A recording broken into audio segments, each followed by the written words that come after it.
আজিৰ ভিডিঅ'টো বহুত গুৰুত্বপূৰ্ণ ভিডিঅ' হয় যিসকল ফাৰ্মাৰে ফাৰ্মৰ বিষয়ে নাজানে ফাৰ্ম কেনেকৈ কৰিব লাগে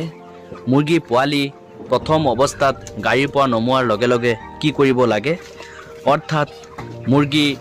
ফাৰ্মত সোমোৱাৰ পৰা একদম বিক্ৰী কৰা পৰ্যন্তলৈ ফাৰ্মত কি কৰিব লাগে কি মেডিচিন কেতিয়া দিব লাগে কিমান মেডিচিন কিমান পানীত দিব লাগে সেই বিষয়ে সকলো তথ্য আজিৰ ভিডিঅ'টোত